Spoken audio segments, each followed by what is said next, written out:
terusanlah satu lagi perlawanan dalam saingan Liga Super pada penghujung Ramadan ini. Dan kita bakal menyaksikan perlawanan yang ke-124 dalam saingan Liga Super Malaysia 2025-2026 dengan perlawanan di Stadium Bandaraya Pulau Pinang menemukan pasukan tuan rumah yang juga merupakan finalis untuk Challenge Cup pada musim ini. Penang FC berdepan dengan Kuching City FC. Petrus Dembi, cantik percubaan yang pertama yang on target.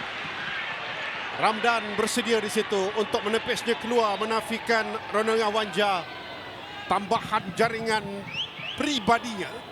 Ya, setting daripada Asri yang mencuba membuat tampanan jatuh betul-betul di hadapan Ngawanja untuk melakukan rematan di sebelah kanan. Lihat kepada larian daripada sebelah kiri. Dapat juga ditolak. Lepas di situ Adib. Tolakkan kepada Cici Kipre. What a miss. Apa yang difikirkannya. Lihat kepada reaksi di bench. Ini gerakan terbaik dari tuan rumah. Wenzel Halls, Adib dan Kipre. Betul. Kalau dilihat pergerakan ini sepatutnya berlaku dengan jaringan untuk Cici Kipre. Clearance mula terus saja kepada Wenzel Halls. Ini pemain yang bahaya untuk Penang, untuk Kuching City FC. Kena berhati-hati. Poteria satu turning yang baik. Good effort. Yes.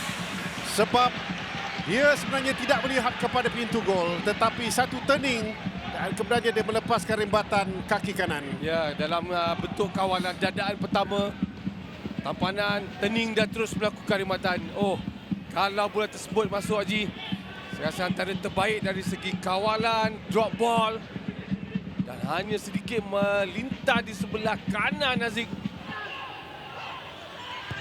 Ramadan membuat cross ke dalam kawasan penalti. Kena berhati-hati. Terlepas di situ untuk jaringan. Salah faham yang berlaku mengakibatkan jaringan buat Kuching City FC. Dihasilkan di situ oleh Gabriel Nistroy Tamin. Bola, situasi dan keadaan yang sepatutnya boleh diselamatkan untuk satu clearance, tetapi Lokes Warren kata tunggu sekejap sebelum pengesahan jaringan. Awi. Ya, kalau antara-antaran bola tersebut, kemudian komunikasi antara Ramadan untuk keluar mendapatkan bola. Stefano juga menunggu kedudukan Ramadan untuk keluar mendapatkan bola. Perebutan berlaku dan ini jaringan mudah. Tolakan ke sebelah kanan. Sekali lagi peluang kepada Ramadan. Pantas tolakan ini dan kali ini dia tidak berjaya untuk menewaskan Ramadan Hamid.